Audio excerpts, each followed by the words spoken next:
Al-Bağlar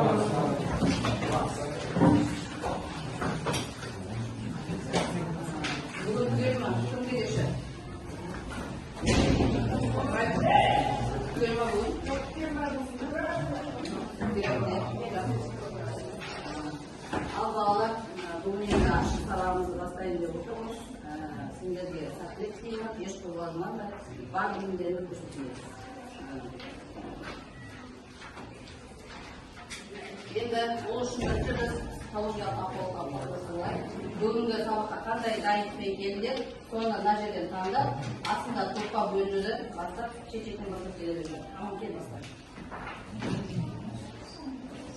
Qanday dayıp ekенге? Астында топты. Тез тыңдаймыз. Қасқысы бұл, астында топ шығу. Үшінші топтасың, ана топта бар. Тез келемін, болды. Dur, дайындала берсеңдерші. Иә. Сен бірінші топ дейді. Бірінші топ отырады. Тұрамыз, тез тоқтамыз.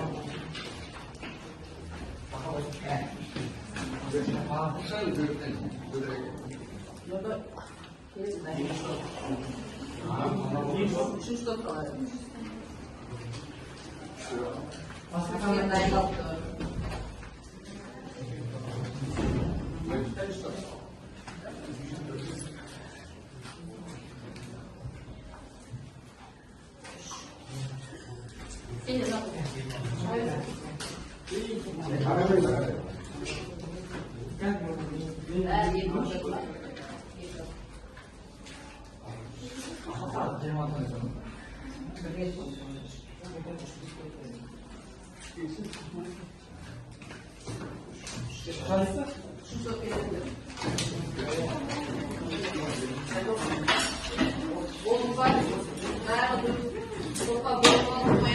Енді келесі кітапшылмасын қайталайды. Жақсы отырайды.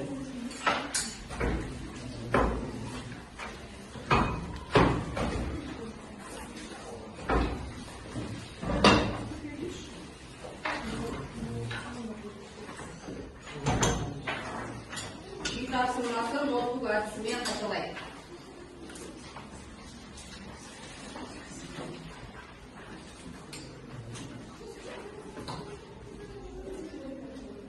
Тақтаға күн шығады. Мына жерде басқарамызда сұрақтар шығады. Күндай? Арекен.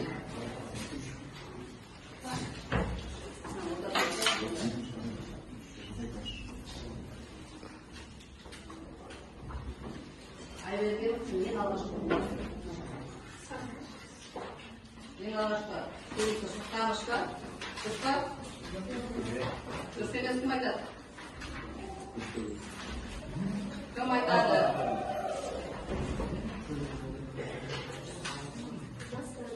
Дәурен. Келесі.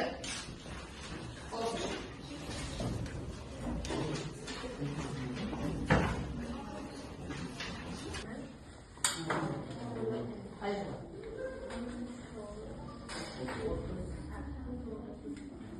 Отыз жетінші. Келесі. Тұрайын.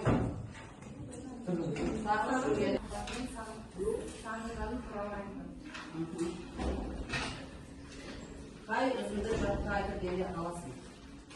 Қай үзінді кім жақсы айтып бере алады? Рамазан?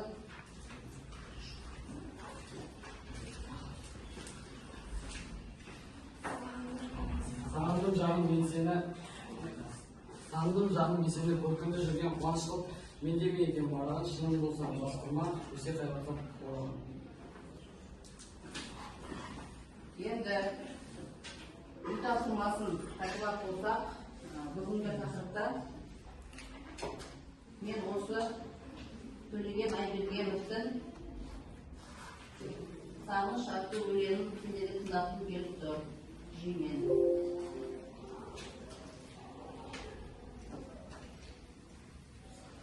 Мен деймекен бараған, шын үнім болсаң бас ұрмашаң, өзе қайратта ораған. Қажет жерінде қатыгездікпен қаталық керек десек те, адамның заңғарлығын сен сағынышымен десек те, онсыз сен тіпті тұлпар да болсаң, қол алмайсың қатарға. Әуелі әрден сағынып алмай шығушы болма сапарға. сағынбай барсаң теңіз де сенің, кебір емес жазық шағындай. Жақсы. Бүгінгі біздің тақырыбымыз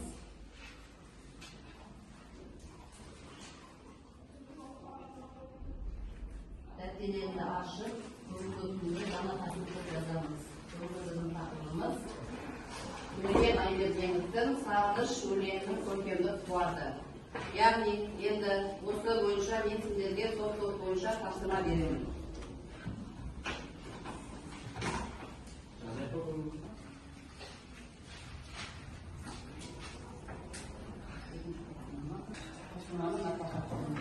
Жайма?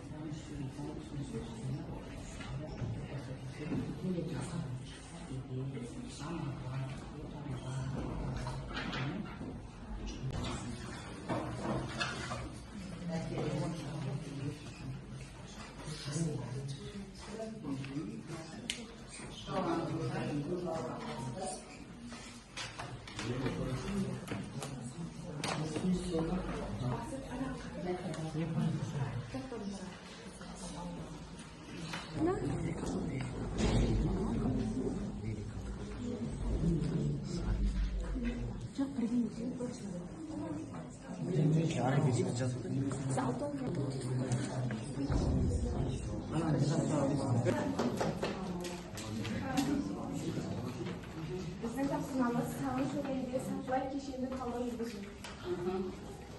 Шығарманың авторы Төлеген Айбергенов. Атауы? Атауы сағыныш. Жанр түрі? Жанр түрі лирикалық бөлімдер. Шумақ саны? Бесеу. Арман саны 20.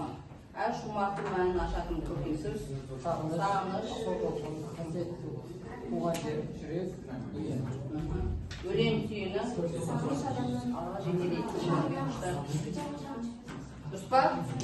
Дұрыс па? Бала дұрыс па? Дұрыс жазма? Жақсы отырмын. жазушының жақсы адамдар жер бетінде көп. Өмір деген мәңгілік жарық нұр. Кешенді сөздер. Адамдардың бәрін жүргенін сөз бейнесін Төртінші, тағдыр тіркес. Ақжол тілек, тағдыр тәркесі, құшақ жаю, бет бұру. Өнерге сөз кездемеген? Жазушы жиі қолданатын сөздер: биіктік, достық, жол. Жақсы, отырмын.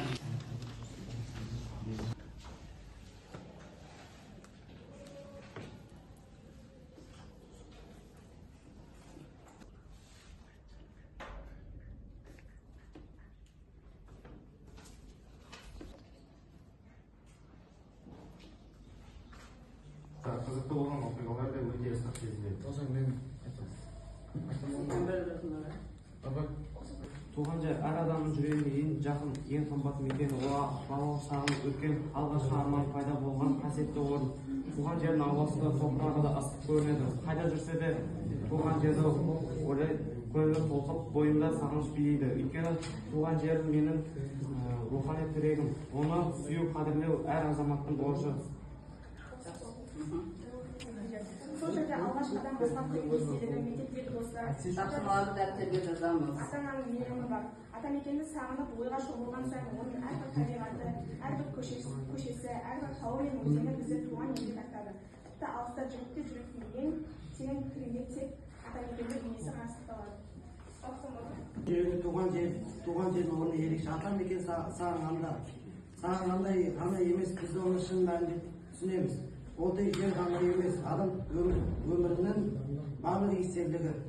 Туған жер әр адамның ыстық бағалы шағы өткен, бақытты сәттердің жерлерін өткен бірі. Адам өзінің сағынышы, осы туған жерге деген сағынышын басуға қиын. Адам қай жерде мекен етсе де, қай жерде тұрса да, атамекенді сағыну, ол бір сарайдан сағынышын жүрегінің бір бөлігі болып саналады. Атамекеннен алысқа ұзап кете алмайды. Кетсе де туған жеріне сағынып қайта келеді. Себебі туған жеріне деген махаббаты, сағынышы қайта туған жеріне алып келеді. Және метафора, жүрек жүрекке жүк. Егер адам қатты сағынатын болса, жүрегіне жүк болады. Эпитет мұңды көңіл. Тағы да айта кететіндей, адам баласы сағынса, оның жүрегіне мұң толып, өте мұңды болып келеді. Эпитет жастық шағындай. Адамның бала кезі, эпитет заңғар ұлы. Дұрыс па? Дұрыс, жақсы отырыңдар. Нұрайға Қазақтың егіндегі ең ұлы екен адам қайда жүрсе де өз туған жерін қызықты кез иісі үйі сағынады. Адам қай жерде жүрсе де өз қызықты кезін аңсап, көп жыл өтсе де оны ұмытпайды. Сағыныш өлеңінің, бір шумақ өлеңін алып, өздерін қайтып өңдеп жазар едіңдер. Яғни жеке орындаймыз. 10 минут уақыт береді. Келіп ойлар жанымды жылатады. Алыста қалған бақытты күндерімді сағынған сайын көңілім мұңға батады. Туған жерім, самал жерім, сағындым бой баланы әңгіменім. Балалық күндерімдей таза әрі, жүрекке жаттап қалған әрбір күнім. Көз ілсе менен елес болып олар күндер, сол сәттер көңілге мәңгілік нұр береді. Сандарды айтқан сөзін жыр шумаққа айналған, өткен өмір келсе шердің қайтадан. Аса соқырға басылмайды, сағыныш жүрегімнің асыл қайғы. Биікте тұрған таулардың бір уыс топырағы көзінен ыстық жас болып шашылмайды. Таулар биік, орман қалың, өзен аған көңіл шатыр. Көзге көрінбеген алыстағы сағынышым әрқашан аңсап жатыр. Жүрегінде жан-жақты гүл көрінді.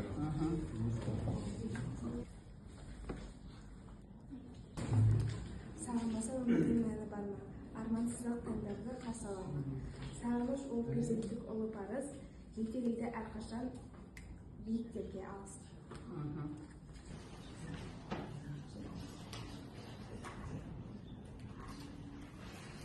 Бір көрікпен қаймағайын, сағынышты басып құшақ ташы, кетпеу келмейді жанынан қалмайын.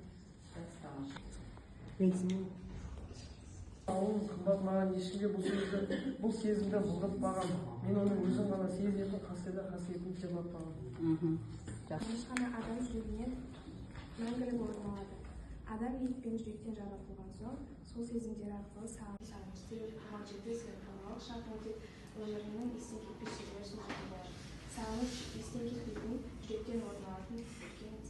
Қасыңда, жаныңда бірге жүрген адамның қадірін тек одан айырылған кезде ғана түсінбейсің. Туған жермен де дәл солай. Кішкентайыңнан сол бір жерде туып өсесің, ойнайсың, күлесің. Кейін өскен соң оның бар басқасы бар, туған жерден кетуге тура келеді. Тіпті алыста жүріп жүректің ең терең түкпірінде тек туған жердің бейнесі ғана сақталады. Ата мекенді сағынғанда ғана біз оның шын мәнін түсінеміз. Туған жерді не үшін сағынамыз? Себебі ол жерде ата-ана, бірге өскен достарың және әркімнен қалған естелік. Оның жүрегінен бір орын алатын сезім. Туған жерге деген сағыныш, ең әсерлі сағыныш. Десек те болады, сенің барлық балалық шағын мейірімге, махаббатқа толы жерлер бір уақытта кететін. Кетсе де мәңгілік сағыныш болады. Адамдардың бәрі сағынышымен алғысы келіп тұратын және де соған қалтықсыз сендіре алатын көптеген қасиетті сөздер бар. Сағыныштың көптеген түрі бар. Бірі сол туған жерге деген сағыныш, адамның жүрегінде қалатын ең ұлы сезім. Сағыныш бұл өте ерекше сезім. Онсыз тіпті өмірдің мәні болмайтындай. Ішінде ата-анаға туған жерге деген сағыныш өте ерекше. Себебі бұл екеуі мәңгі сағыныш болып табылады. Тіпті бір күнге кетсең де туған жерге, ата-анаңды сағынасың. Әр адамның жүрегінде отанға, анаға, әкеге, балаға, яғни айтқанда мына шексіз әлемге деген сағыныш болады. Өте тамаша. Бүгін бізде сабақ қалай болды? Маған түсінікті болды, маған қиын болды. Осы екеуін біреуін басып, маған барлық жақтарын өткізеді.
бастырма.